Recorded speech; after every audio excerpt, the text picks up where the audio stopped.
Hello बच्चों, इस video के अंदर हम स्टार्ट करने जा रहे हैं एचएससी बोर्ड क्लास 12th का structure of atom and nuclei का लेक्चर नंबर 2। लेक्चर 1 के अंदर हमने बहुत सारी चीज डिस्कस की थी, जिसके अंदर हमने बोर्स के पोस्टुलेट, उससे रिलेटेड डेरिवेशंस और लास्ट में हमने एनर्जी का डेरिवेशन पार्ट 1 में कर लिया था।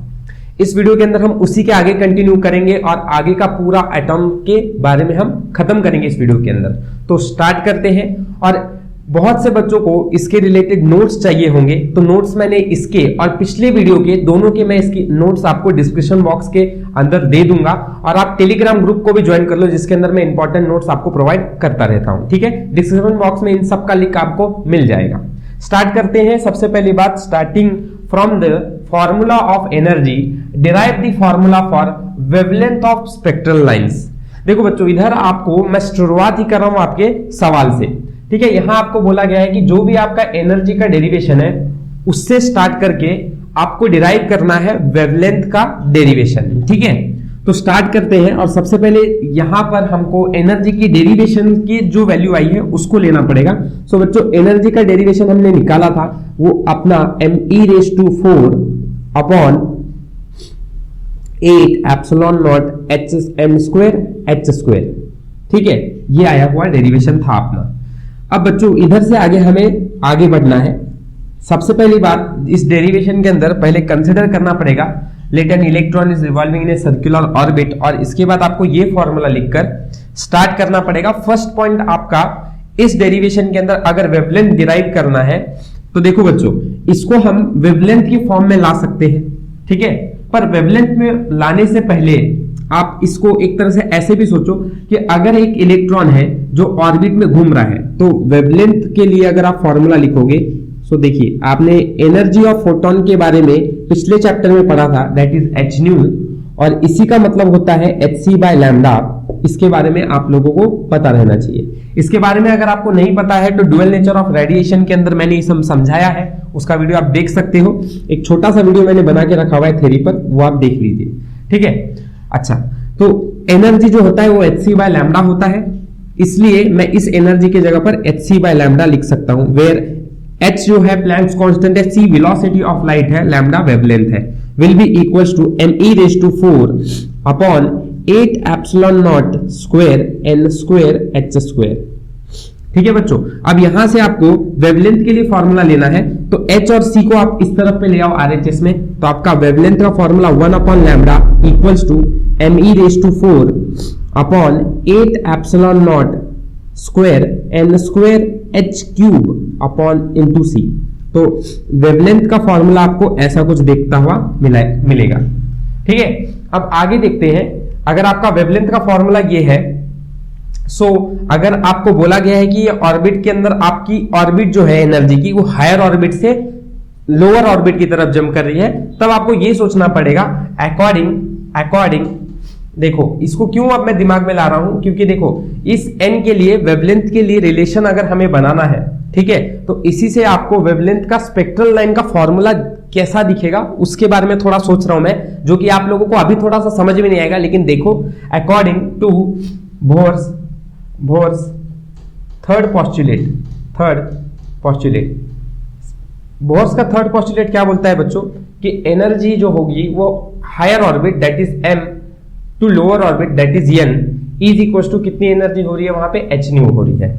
अभी आपने इसको सॉल्व करके 1/λ कर दिया है, पर अगर आप hν की भाषा में या फिर इस भाषा में फॉर्मूला लिखोगी तो बोलो बच्चों, अगर मैं हायर ऑर्बिट के लिए फॉर्मूला लिखूंगा दैट इज Em, तो वो हो जाएगा me⁴ upon 8 epsilon not square. देखो, अब आपका ऑर्बिट जो है वो हायर ऑर्बिट में है, तो मैं यहां पे क्या ले रहा हूं, n की जगह पर m ले रहा हूं, तो फॉर्मूला हो जाएगा m² h²। ठीक है बच्चों, और अगर मैं इसके साथ में लोअर ऑर्बिट के लिए लूंगा तो एनर्जी के लिए फॉर्मूला क्या हो जाएगा, me⁴ upon 8 epsilon not square. देखो, m है, यहां पे n आ जाएगा, क्योंकि आपकी सेकेंड ऑर्बिट जो लोअर ऑर्बिट है वो n है, तो n² h² आ जाएगा। ठीक है बच्चों, तो इस हिसाब से अगर हम देखें तो energy in higher orbit minus energy in lower orbit, इसके लिए फॉर्मूला इस हिसाब से इस हिसाब से वेवलेंथ के हिसाब से ऐसे हम लिख सकते हैं कि energy in m minus energy in n will be equals to me⁴ upon 8 epsilon not square m square h square. अब देखो ध्यान रखना, एनर्जी जो है वो यहाँ पे नीचे की तरफ कनेक्टेड है, रिलेशन इनवर्स है, minus me⁴ upon 8 epsilon not square n square h square. ठीक है, तो ये आपका फॉर्मूला तैयार हो जाएगा। अब देखना बच्चों यहां पर ध्यान दो, देखिए me⁴ 8 epsilon not square h square ये सब कॉमन है यहां पर, राइट।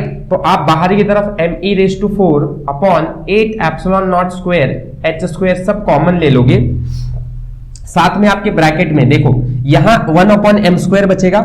m याद रखना मास नहीं है, मास ये क्या है आपका nth ऑर्बिट या mth ऑर्बिट में पार्टिकल ऑर्बिट इलेक्ट्रॉन जो है वो रिवॉल्व कर रहा है, तब आप यहां पे m लिख रहे हो, और दैट मींस n भी आप उसी के लिए लिख रहे हो।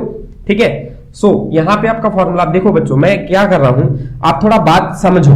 हायर ऑर्बिट है तो ये ऑर्बिट की वैल्यू m की वैल्यू जो होगी वो ज्यादा होगी कंपेयर टू n, क्योंकि हायर ऑर्बिट है मतलब वैल्यू m होनी चाहिए आपकी, जो ग्रेटर होना चाहिए। सो बच्चों अगर आप यहां पर देखोगे तो मैं यह formula 1 upon n square minus 1 upon m square लिख रहा हूं।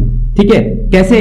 तो देखो ध्यान से समझना, ये अगर हायर है तो ये अगर सपोज कर लीजिए थर्ड ऑर्बिट से जंप कर रहा है तो यहां पे 3 आ जाएगा, और ये फर्स्ट ऑर्बिट में जा रहा है तो यहां पे 1 आ जाएगा, तो 3 का स्क्वायर और ये 1 का स्क्वायर, तो 3 का स्क्वायर क्रॉस मल्टीप्लाई करिए, 3 का स्क्वायर 9 माइनस 1 होगा, मतलब आपके हायर ऑर्बिट से लोअर ऑर्बिट की तरफ वैल्यू जा रही है। तो आपको कभी भी याद रखना है कि आप 1 अपॉन n स्क्वायर पहले और 1 अपॉन m स्क्वायर ये बाद में लिखो, ताकि आपका कैलकुलेशन गलत ना हो, और नहीं तो आंसर आपका निगेटिव में आ सकता है। ठीक है, अभी यहां और एक बात, अगर मैं इस एनर्जी को इस फॉर्मूले के टर्म में सब कुछ अरेंज करके सॉल्व करूं तो मेरा ये एनर्जी em माइनस en आया हुआ है। अगर मैं em की जगह पर डायरेक्ट ऐसे लिखूं कि ये वैल्यू मुझे सिर्फ कॉमन निकालकर इसमें से दोनों फैक्टर में 1/λ कॉमन दिखेगा, इस भाषा में फॉर्मूला लिख रहा हूं, तो वो मुझे मिलेगा me⁴ upon 8 epsilon not square h cube c bracket 1 upon n square minus 1 upon m square. ठीक है, ये बात समझ रही है आपको? तो यहां पे हमने ये चीज डिराइव किया कि हमारी 1/λ की वैल्यू जो है वो इतनी आ रही है। अब देखो यहां पे हमारा एक्सप्रेशन खत्म नहीं होता है, एक्चुअली एक्सप्रेशन के लिए अभी कुछ पॉइंट्स रहे हैं, तो मैं ये ऊपर का पार्ट हटा देता हूं इधर से। देखो अभी आप क्या लिख सकते हो, ये पूरी वैल्यू जो है वो आप बच्चों जान रहे हो ये कांस्टेंट है। ठीक है, तो आप me⁴ upon 8 epsilon not square n square h cube, sorry n square नहीं, ये n नहीं आएगा यहाँ पे, मैं n नहीं आएगा यहाँ पे, सिर्फ h क्यूब आएगा और इंटू c आने वाला है। इसकी वैल्यू जो कांस्टेंट होती है, इस पूरे कांस्टेंट की वैल्यू हम बोलते हैं r। r क्या है? रिनबर्ग कांस्टेंट। क्या है बच्चों? r क्या है? रिनबर्ग कांस्टेंट, रिनबर्ग कांस्टेंट। और बच्चों इस रिनबर्ग कांस्टेंट की वैल्यू जो है वो होती है 1.097 इंटू 10⁻⁷। और अगर यूनिट देखोगे तो पर मीटर आएगा, बिकॉज ये वेवलेंथ है तो लैम्डा है तो मीटर में होना चाहिए। अब ये सब कांस्टेंट आरएचएस की तरफ है तो पर मीटर होना चाहिए, तभी तो आपका वेवलेंथ की वैल्यू जो है वो, वेवलेंथ की यूनिट जो है वो मीटर है, तो यहां पे ये सब का पर मीटर हो जाएगा, राइट। सो वेवलेंथ आपका क्या आ रहा है? आरएचएस एलएचएस की यूनिट आप लोगों ने सीखा है डायमेंशन एनालिसिस के अंदर, ये सेम होते हैं, राइट। तो पर मीटर आ गया यहां पर। सो आप लोगों की ये वैल्यू अगर 1.097 इंटू 10⁻⁷ है, सो आप इस जगह पर क्या लिख सकते हो? आपका रिक्वायर्ड फॉर्मूला आ जाएगा, देखो 1 upon lambda is equal to r bracket 1 upon n square minus 1 upon m square. ठीक है, and this is what your required expression. जो आपको डिराइव करने को बोला गया था वो यही चीज थी, और इस वैल्यू से हम बहुत सारी कैलकुलेशन सॉल्व करने वाले हैं। याद रखो इन सब वैल्यूज को, r की वैल्यू इतनी रहती है 1.097 इंटू 10⁻⁷ पर मीटर, और इसके साथ साथ इस फॉर्मूले को याद रखो। अभी हमें इसके अंदर बहुत कुछ फाइंड और सॉल्व करने जैसा है और समझने जैसा है, राइट। चलिए ठीक है, तो हमारा ये एनर्जी से एक्सटेंड करते हुए हमने वेवलेंथ का डेरिवेशन कर दिया है। ये सारी चीजों का आप स्क्रीनशॉट ले सकते हो। ठीक है, आगे हम बढ़ते हैं अपने नेक्स्ट पॉइंट पर, जो कि है इधर से आपका स्टार्ट होता है energy hydrogen spectral series. Hydrogen spectral series में बच्चों, हाइड्रोजन स्पेक्ट्रल सीरीज में आपको डायग्राम बनाने को बोर्ड के अंदर क्वेश्चन आ सकता है। ठीक है, कि draw a diagram for hydrogen spectral series. ठीक है, चलो तो ठीक है, अभी कैसे उसकी डायग्राम बनानी है, क्या स्टार्ट कैसे लिखना है, ये हम अभी स्टार्ट करते हैं। Draw a neat labelled diagram for, ठीक है, draw a neat labelled diagram for hydrogen spectral series. ठीक है, चलिए तो आओ स्टार्ट करते हैं। सबसे पहले आप लोगों का डायग्राम जो है, देखो सबसे पहले आपकी एनर्जी, यहां पे हम सबसे नीचे लाइमन सीरीज को क्रिएट कर रहे हैं। लाइमन सीरीज जो है, यहां पे आपकी n की वैल्यू कितनी होगी बच्चों, 1 होगी। यहां कौन सी सीरीज है, ये लाइमन सीरीज है। ठीक है, लाइमन सीरीज है। ऊपर इसके जस्ट आगे जाएंगे हम, तो आगे आता है आपका सेकेंड सीरीज, विच इज, देखो याद रखना, मैं थोड़ा सा डायग्राम पहले ऊपर की तरफ सब बना लेता हूं। लाइमन के बाद बाल्मर, बाल्मर के बाद पाश्चन, फिर ब्रैकेट, फिर पी फंड, थोड़ा सा कम कर देते हैं इसको, पी फंड, और फिर इसके बाद बहुत ही कम, जो कि शुरुआती एनर्जी जो है, लास्ट वाली एनर्जी, दैट इज बहुत कम। देखो एनर्जी के बारे में हम बात करेंगे इसके अंदर, और वेरी इंपॉर्टेंट थिंग, जैसे जैसे मैं आगे बढ़ रहा हूं आपको समझ में आ रहा होगा, ये अलाइन मैंने कम करते जा रहा हूं। इसका मीनिंग मैं बाद में आपको समझाऊंगा क्यों ऐसा कर रहा हूं मैं। ठीक है, आप पहले मेरे साथ डायग्राम ड्रॉ कर लो। देखो फर्स्ट ऑर्बिट में आ रहा है, फर्स्ट ऑर्बिट में आ रहा है, फर्स्ट ऑर्बिट में आ रहा है। तो लाइमन सीरीज के अंदर क्या होगा कि जो भी ऑर्बिट पे है, जहां से भी वो ऑर्बिट से जंप कर रहा है, वो फर्स्ट ऑर्बिट पे आके आएगा, बोर के फर्स्ट ऑर्बिट पे गिरेगा, तो अब हम उसको लाइमन सीरीज कंसीडर करते हैं। ठीक है बच्चों, लाइमन सीरीज जो है वो आपकी अल्ट्रावायलेट रेस के अंदर आती है। याद रखो, कोई आपको क्वेश्चन पूछ सकता है कि अगर लाइमन सीरीज है तो कौन सी रेज इसके अंदर से इमिट होती है, तो ये हो रही है अल्ट्रावायलेट रेज। ठीक है बच्चों, अगर उसके बाद आप दूसरी सीरीज पे जाओगे तो ये आपकी दूसरी सीरीज होती है बाल्मर की, और बाल्मर सीरीज पे सारी ऑर्बिट जो है वो अपर ऑर्बिट से सेकंड ऑर्बिट पे जंप कर रही रहती है। ठीक है, तब यहां पे आपकी बच्चों n की वैल्यू कितनी है, 2 है, और ये कौन सा सीरीज है आपका, बाल्मर। बच्चों बाल्मर के अंदर एक बात ध्यान रखना, इसके ऊपर आप लोगों को ये भी सवाल आ सकता है, ये विजिबल सीरीज रेस के अंदर आते हैं। इसके बाद आता है अपना तीसरा, विच इज बाल्मर के बाद पाश्चन सीरीज।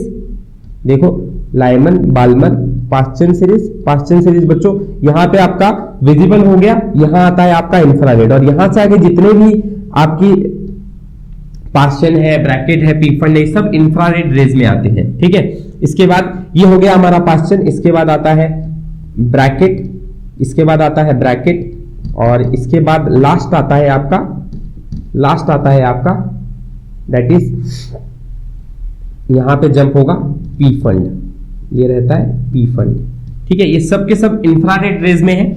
यहां n की वैल्यू 3 है, यहां n की वैल्यू 4 है, इधर n की वैल्यू आपकी 5 है, और यहां पे मैं ऐसा बोल रहा हूं कि ये आपकी रेस जो है वो कहां से आ रही है, इन्फिनिटी से आ रही है। कहां से आ रही है, इन्फिनिटी से। मतलब सारे जो भी लाइमन बाल्मर सीरीज के ऊपर जंप कर रहे हैं वो फ्रॉम nth ऑर्बिट से, जो कि इनफाइनाइट डिस्टेंस पर है, वहां से जंप कर रहे हैं। ठीक है, अब आ जाओ यहां पे एक और बात समझ लेते हैं। देखो इस पे आपको सवाल आता है, लेकिन मैं यहां पे आपको इजी तरीके में डायरेक्टली यही समझा देता हूं। सवाल थोड़ा कॉम्प्लिकेट बनकर बाद में आ सकता है। देखो अगर n की वैल्यू 1 है, सो आपको कल की वीडियो में मैंने समझाया था कि एनर्जी जो है वो कितनी रहती है, -13.6 इलेक्ट्रॉन वोल्ट होती है अगर n की वैल्यू 1 है। तब जब आपकी n की वैल्यू 2 है तब एनर्जी बच्चों कितनी होती है, -3.4 इलेक्ट्रॉन वोल्ट होती है। सही है। देन इसके बाद थर्ड ऑर्बिट पे अगर देखोगे तो आपकी वैल्यू कितनी होती है, -1.51 इलेक्ट्रॉन वोल्ट होती है। फोर्थ ऑर्बिट में आपकी एनर्जी होती है -0.85 इलेक्ट्रॉन वोल्ट। ठीक है, और जैसे ही आप आगे बढ़ोगे ऐसे अब बढ़ते रहेगा, लेकिन अगर आप इनफाइनाइट मतलब nth ऑर्बिट अगर इंफिनिटी पर है तो अब बच्चों आपकी एनर्जी कितनी होगी। देखो कल मैंने बताया था अगर इनफाइनाइट ऑर्बिट में है तो इनफाइनाइट ऑर्बिट पे आपकी एनर्जी कितनी हो जाती है, 0 हो जाती है, क्योंकि एनर्जी जो है वो क्या है, इनवर्सली प्रोपोर्शनल है n स्क्वायर से। सो बच्चों अगर यहां पे आपकी वैल्यू ही इनफाइनाइट हो गई तो 1/∞ हो जाता है 0। सो बच्चों सबसे ज्यादा एनर्जी किधर है, जैसे जैसे आप ऊपर जा रहे हो क्या हो रही है, आपकी एनर्जी बढ़ती जा रही है। क्या हो रही है, एनर्जी बढ़ती जा रही है। समझ में आ रहा है क्या। देखो n जब इंफिनिटी पे चला गया है, मतलब जब इधर पहुंच गया है, ठीक है, तब आपकी एनर्जी कितनी है, इनफाइनाइट होके आपकी nth ऑर्बिट जो है इनफाइनाइट डिस्टेंस पे, तब एनर्जी क्या होगा, सबसे ज्यादा होगा। -13.6, 3.4, 1.5, देखो आगे आगे जैसे जा रहे हो आप, जैसे जैसे ऊपर जा रहे हो आपकी एनर्जी क्या हो रही है, बढ़ती जा रही है। सो एक स्टेज ऐसा आता है जहां पर आपकी एनर्जी जो हो जाती है सबसे ज्यादा रहती है, that is called as infinite point. ठीक है, यहां सारी वैल्यूज जो है वो ग्रेटर बढ़ती ही जा रही है। ठीक है, तो बच्चों आपको ऐसा सवाल अगर कोई पूछे कि अगर एनर्जी सबसे ज्यादा इधर है, कहां पे है, कहां पे है, इनफाइनाइट डिस्टेंस पे है। ठीक है, फोर्थ और फिफ्थ ऑर्बिट में अगर कंपेयर करोगे तो एनर्जी किसकी ज्यादा होगी, ऑब्वियसली फिफ्थ ऑर्बिट की एनर्जी ज्यादा होगी। ठीक है, लेकिन अगर कोई आपको पूछे वेवलेंथ किधर ज्यादा है, क्या बोल रहा हूं मैं, वेवलेंथ किधर ज्यादा है, तो बच्चों वेवलेंथ अगर कोई पूछे आपको तो वेवलेंथ जो है वो यहां ज्यादा रहता है। कौन से ऑर्बिट में, फर्स्ट ऑर्बिट में। इसलिए देखो डिस्टेंस कैसा है, बढ़ता जा रहा है, बढ़ता जा रहा है। देखो पहले डिस्टेंस बढ़ाया, फिर कम किया, फिर कम किया, फिर कम किया, फिर कम किया। मतलब अगर आपको कोई पूछ रहा है कि लॉन्गेस्ट वेवलेंथ किधर होगी, तो आपकी फर्स्ट ऑर्बिट के अंदर n = 1 पे वेवलेंथ ज्यादा होगी। एनर्जी किधर ज्यादा है, इधर। कैसे आप, मैं बोल दे रहा हूं, देखो बच्चों आपने E = hc/λ पढ़ा है, तो एनर्जी जो है वो इनवर्सली प्रोपोर्शनल टू वेवलेंथ है। तो जितनी एनर्जी जहां ज्यादा होगी वहां वेवलेंथ कम होगा, इधर वेवलेंथ कम होगा, इधर वेवलेंथ ज्यादा होगा, क्योंकि इधर एनर्जी कम है, कम है। इज इट क्लियर, अच्छी तरह से समझ गया है। इसको थोड़ा और अच्छी तरह से फील दिलाने के लिए एक न्यूमेरिकल हम करेंगे, पर इससे पहले हम थोड़ी बहुत लाइमन बाल्मर के डेफिनेशंस को समझ लेते हैं, और उसके बाद मैं एक न्यूमेरिकल कराऊंगा जिसमें आपको इसके बारे में बहुत अच्छी तरह से क्लियर अंडरस्टैंडिंग हो जाएगी। आओ बच्चों समझते हैं सबसे पहले हम लाइमन बाल्मर की डेफिनेशंस। देखो, explain the different series of spectral lines in hydrogen atom. आपको बोला गया है कि स्पेक्ट्रल लाइंस की डिफरेंट जो भी सीरीज है उनको एक्सप्लेन करो। ये क्वेश्चन आपको पूछा जा सकता है कितने मार्क्स के लिए, किसी भी 2 सीरीज के बारे में पूछ लिया तो 2 मार्क्स के लिए आ सकता है। इसलिए आओ समझते हैं, जब आपको कोई पूछ रहा है लाइमन सीरीज के बारे में, तो this series arises due to transition of electron from different outer orbit to first Bohr orbit. मतलब क्या कि अगर ये सीरीज जनरेट हो रही है, ये ट्रांजिशन हो रहा है, ट्रांजिशन मतलब चेंज मतलब फ्रॉम हायर ऑर्बिट से लोअर ऑर्बिट की तरफ जंप करने की जो ट्रांजिशन हो रही है। यहां पर देखो क्या हो रहा है, लाइमन सीरीज के अंदर क्या होता है बच्चों, सारी रेज जो है वो फर्स्ट ऑर्बिट में आके जंप करती है। कहां से, आउटर ऑर्बिट से। आउटर ऑर्बिट मतलब कौन सी ऑर्बिट, देखो ये सेकंड से भी जंप कर रहा है, थर्ड से भी जंप कर रहा है, फोर्थ, फिफ्थ और इंफिनिटी से जंप कर रहा है। सो बच्चों यहां पे जो ट्रांजिशन हो रहा है, मतलब जो हायर ऑर्बिट से लोअर ऑर्बिट में जंप हो रहा है, वो कहां से हो रहा है, from different outer orbit, second orbit से, थर्ड ऑर्बिट से टू कहां पर, फर्स्ट ऑर्बिट पे। मतलब अगर फर्स्ट ऑर्बिट पे आपकी कोई भी इलेक्ट्रॉन जंप कर रहा है, तब वो कौन सी सीरीज हो जाएगी, आपकी लाइमन सीरीज। और आपको इस तरह से ही लिखना पड़ेगा, नहीं तो देखो जैसा है उसी तरह से लिखना पड़ेगा। This series arises due to transition of electron, this series arises due to transition of electron from different outer orbit to first Bohr orbit. First Bohr orbit पे आके जंप करता है, तब आप इसको लाइमन सीरीज बोलोगे। इसका फॉर्मूला अगर लिखना होगा तो इसके नीचे इसके जस्ट नीचे आप फॉर्मूला लिखोगे। मैं यहां पे बताता हूं, 1/λ is equal to R bracket, क्योंकि वेवलेंथ के लिए है ये सब, और ये सारी चीज हमें एज टर्म्स ऑफ वेवलेंथ ही हमें बताना है। 1/, अभी आपने फॉर्मूला इसका डिराइव किया था। देखो बच्चों पहले क्या आता है, यन आता है। यन क्या है आपका बच्चों, यहां पर यन जो है वो 1 है, तो 1 का स्क्वायर माइनस 1/m का स्क्वायर। अब ये जहां से भी जंप करेगा, जैसे सेकेंड ऑर्बिट से जंप कर रहा है, तो m की जगह पर क्या लिखोगे बच्चों, 2 लिखोगे। समझ में आ रही है बात। अगर कोई आपको बोले m की वैल्यू 2 है और n की वैल्यू 1 है, तब आप m2 रखकर n1 रखकर यहां पर इस फॉर्मूले को अरेंज कर सकते हो, और इस पे आपको एग्जांपल भी सॉल्व करने को आ सकता है। ठीक है, लेकिन मैं अभी आपको एग्जांपल नहीं, आपको सिर्फ समझा रहा हूं। अगर आपको लाइमन सीरीज बतानी है तो ये लिखकर आपको ये फॉर्मूला लिखाना पड़ेगा, और यहां पे आपको n की वैल्यू 1 लिखनी पड़ेगी। सेम वे अगर कोई बाल्मर सीरीज के बारे में पूछे तो बच्चों कैसे लिखोगे, this series arises due to transition of electron from different outer orbit to second Bohr orbit. और सेकेंड बोहर ऑर्बिट बोला आपने, तब आपकी n की वैल्यू कितनी हो गई बच्चों, 2 हो गई। ठीक है, n की वैल्यू 2 हो गई, मींस आप यहां क्या करोगे, सेम अगर मैं बाल्मर सीरीज के लिए फॉर्मूला वो वाला लिखूंगा, मैं फॉर्मूला फॉर बाल्मर सीरीज, तो मेरा फॉर्मूला कैसा होगा बच्चों, 1/λ इक्वल टू आर ब्रैकेट 1/, देखो n का स्क्वायर माइनस 1/m का स्क्वायर। आओ समझते हैं, r ब्रैकेट 1/n। n मतलब बच्चों, n मतलब आपका क्या हो जाएगा, जब बाल्मर सीरीज में जम कर रहा है तो आपकी n की वैल्यू 2 हो जाएगी, माइनस 1/m। m डिपेंड करता है ऑर्बिट किधर से जम कर रहा है, ठीक है। अगर कोई बोले आपको कि n जो है वो थर्ड ऑर्बिट, जो आपका ऑर्बिट है बाल्मर सीरीज में वो सेकेंड ऑर्बिट में आ रहा है, लेकिन फ्रॉम थर्ड ऑर्बिट आ रहा है, तो m की वैल्यू आपकी कितनी हो जाएगी, 3 हो जाएगी। यहां आपकी n की वैल्यू हमेशा फिक्स रहेगी 2, लेकिन m की वैल्यू वेरी करेगी एज पर द कंडीशन। 3 हो सकता है, 4 हो सकता है, 5 हो सकता है, कुछ भी हो सकता है, डिपेंड कहां से ऑर्बिट आ रहा है। समझ में आ रहा है बच्चों? इसमें कुछ डाउट है आपको, कुछ डाउट है आपको इसके अंदर, अच्छी तरह से क्लियर हो गया है, ठीक है। चलिए, तो अब हम यहां से आगे क्या समझते हैं, एक एग्जांपल लेते हैं। अभी मैंने आपको बताया कि सबसे बड़ी वेवलेंथ किधर होगी, सबसे बड़ी वेवलेंथ तब होगी जब इलेक्ट्रॉन जो है वो अपने नेक्स्ट ऑर्बिट से फर्स्ट ऑर्बिट में जंप कर रहा है, ठीक है। और सबसे छोटी वेवलेंथ कब होगी, जब वो हायर ऑर्बिट से, हायर ऑर्बिट मतलब इनफाइनाइट डिस्टेंस से अपने फर्स्ट ऑर्बिट में जंप करेगा, ठीक है। आओ इसको समझते हैं और आओ इसके तरह कैलकुलेशन भी हम देख लेते हैं। बच्चों ये समझ में आ गया आपको बाल्मर सीरीज के बारे में।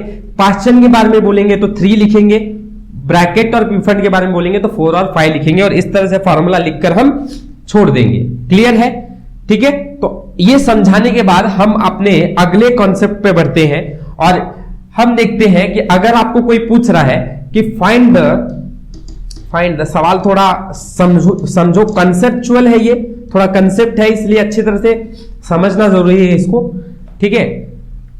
अभी आपको अगर कोई बोले कैलकुलेट दी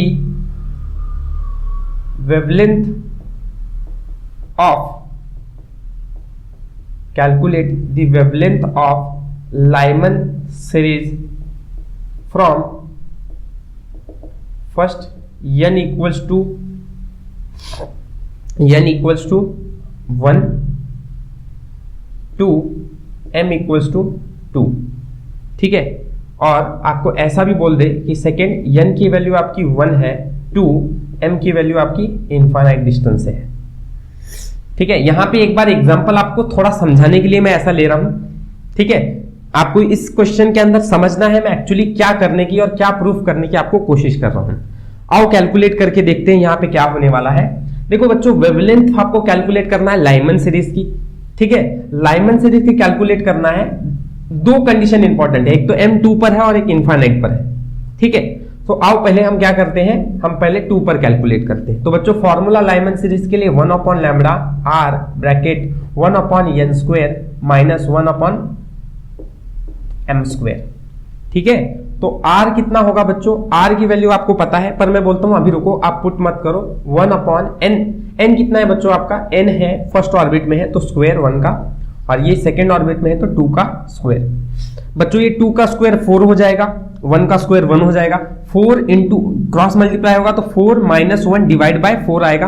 दैट मीन्स आपका सिर्फ इसका आंसर मैं लिख रहा हूं आपके सामने, 4 minus 1 divide by 4 which will be 3/4।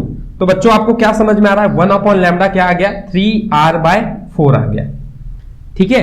अब आ जाओ बच्चों, थोड़ा आप कैलकुलेशन को मैं थोड़ा आपके लिए आसान बनाता हूं, समझो। लैम्डा की वैल्यू अगर आप देखोगे तो 4/3 इंटू 1/r आ जाएगा।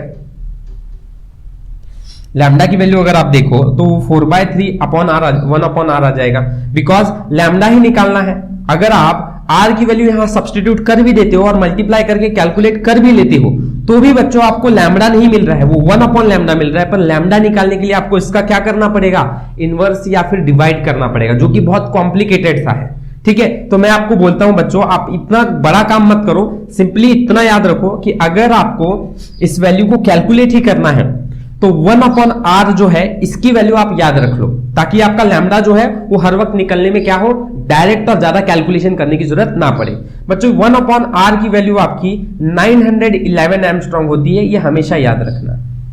r की वैल्यू आपकी 1/r की वैल्यू, हाँ 1/r की, r की नहीं, r की वैल्यू क्या है, r की वैल्यू क्या है बच्चों, 1.097 है, वो करेक्ट है अपनी जगह पर वो क्या है आपका, वो क्या है आपका r का, ये मैंने 1/r आपको बता रहा हूं, ठीक है। इसलिए इसको अच्छी तरह से कहीं पर लिख लो।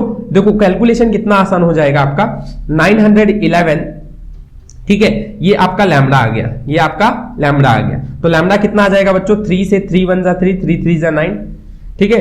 3 मीन्स अभी आपका 911 है, तो आपको यहाँ पे क्या लेना पड़ेगा, 3 के टेबल में 3 से 911 को डिवाइड करोगे, 3 3 जा 9 आ गया, रिमेन 0 1 आपको लेंगे।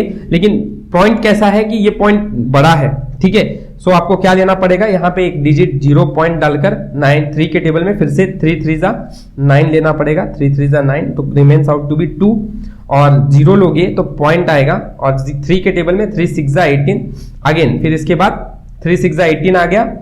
अच्छा 6 जा 18, 18 मतलब 20, मतलब ये कंटिन्यू होगा, दैट मीन्स आपका 303.67।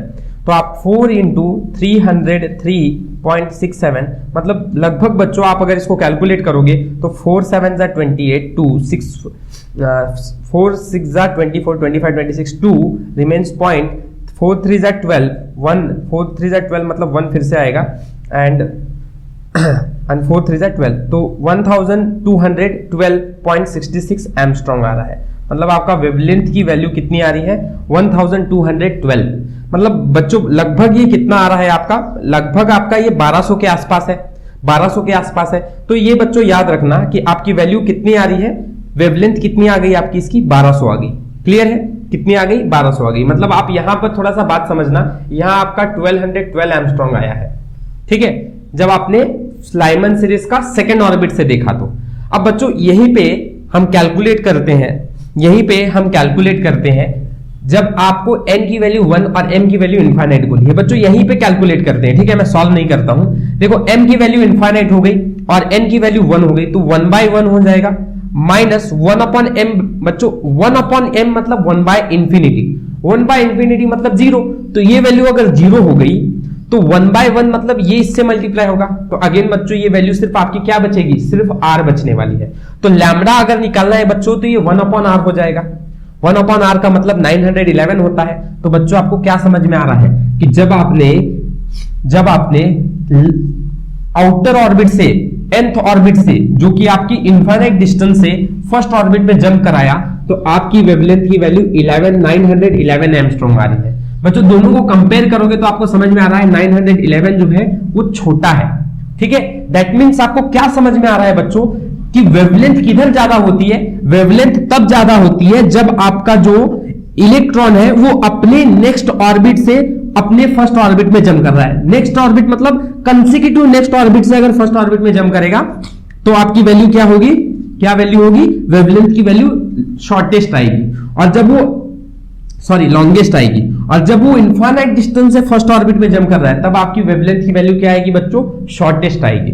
तो ऐसा आपको सवाल बोर्ड में दिखता है। अभी यहां पर लाइमन में अगर कोई पूछे बच्चों लॉन्गेस्ट वेवलेंथ कितनी है लाइमन सीरीज की, तो आप बोलोगे लॉन्गेस्ट वेवलेंथ कितनी है, 1212, और शॉर्टेस्ट वेवलेंथ ये क्या है आपका, शॉर्टेस्ट वेवलेंथ, ठीक है। तो अगर कोई एग्जाम में आपको पूछे कि फाइंड द या calculate the shortest wavelength of Lyman series, तब आप कैलकुलेट किस तरह से करोगे, आप लोगे nth orbit, n orbit second से फर्स्ट में, क्यों, nth ऑर्बिट इंफिनिटी से फर्स्ट पे, क्यों, क्योंकि आपकी जो शॉर्टेस्ट वेवलेंथ निकलने वाली है वो जब आप m की वैल्यू इनफाइनाइट रखकर n की वैल्यू 1 रखते हो तब आएगी, सही है।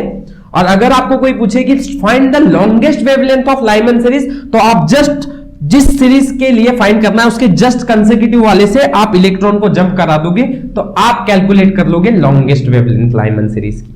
ये बात समझ में आ रही है, कंसेप्ट समझने की कोशिश करो इसके अंदर। आपको लॉन्गेस्ट वेवलेंथ का सवाल या शॉर्टेस्ट वेवलेंथ का सवाल किसी का भी पूछा जा सकता है, लाइमन का, बाल्मर का, पास्चन का, किसी का भी। तो आपको इन सब के लाइमन के, बाल्मर के, पास्चन के वेवलेंथ हर एक के कैलकुलेट करना आना चाहिए। आई होप सो ये आपको समझ में आया है अच्छी तरह से। अगर आपको कोई एक और सवाल मैं बच्चों आपको बोलूं कि कैलकुलेट, अब देखो ये समझ में आ चुका है आपको, मैंने एग्जांपल पहला इसलिए दिया कि आपको लॉन्गेस्ट वेवलेंथ और शॉर्टेस्ट वेवलेंथ के कंसेप्ट के बारे में क्लियर हो जाए। अब अगर मैं आपको सवाल दूं कि कैलकुलेट, देखो हाँ बच्चों, अब आप ध्यान से कैलकुलेट करके मुझे आंसर कमेंट सेक्शन में इसका जरूर बताना। Calculate the longest wavelength of, calculate the longest wavelength, calculate the longest wavelength of Paschen series, ठीक है, पास्चन सीरीज की लॉन्गेस्ट वेवलेंथ कैलकुलेट करो। बच्चों आओ समझते हैं पास्चन सीरीज की लॉन्गेस्ट वेवलेंथ मतलब बच्चों कहां से कैलकुलेट होगा। देखो पास्चन का मतलब n की वैल्यू कितनी है आपकी 3 है, ठीक है, तो 1/λ is equal to r bracket 1/n² minus 1/m², जहां पे आपकी यहां n की वैल्यू कितनी है 3 है। आपको बोला गया है लॉन्गेस्ट वेवलेंथ। बच्चों लॉन्गेस्ट कब कैलकुलेट होता है, जिस सीरीज के नेक्स्ट वाले को पूछा गया है, नेक्स्ट वाली जो सीरीज होती है तब आप उसका लॉन्गेस्ट वेवलेंथ फाइंड करते हो। मतलब बच्चों आपकी m की वैल्यू कितनी हो रही है, यहाँ पे 4 हो रही है। क्या हो रही है, 4 हो रही है। ये क्लियर है क्या बच्चों? मेरे हिसाब से आपको जितना अच्छी तरह से समझाना था मैंने समझा दिया है। अगर यही वाइस वर्सा सवाल आपको पूछते कि शॉर्टेस्ट वेवलेंथ कैलकुलेट करो तो n3 होता और n कितना होता, इनफाइनाइट होता, ठीक है। ये शॉर्टेस्ट के लिए है, ठीक है, ये क्या है शॉर्टेस्ट, और ये क्या है आपका लॉन्गेस्ट के लिए है, ठीक है। इसका आंसर मुझे लॉन्गेस्ट वेवलेंथ का पास्चन सीरीज का कितना होता है मुझे कमेंट सेक्शन में जरूर बताना इसका आंसर। हम बढ़ते अपने नेक्स्ट कंसेप्ट पे। इस पे अगर बच्चों एक और सवाल आ सकता है आपको, जो कि आपके क्वेश्चंस आपको बुक्स में मिल जाएंगे। कैलकुलेट दी नेक्स्ट 3, क्या बोल सकते हैं, calculate the first 3 wavelength of Paschen series. Paschen series की आपको फर्स्ट 3 वेवलेंथ कैलकुलेट करने हैं।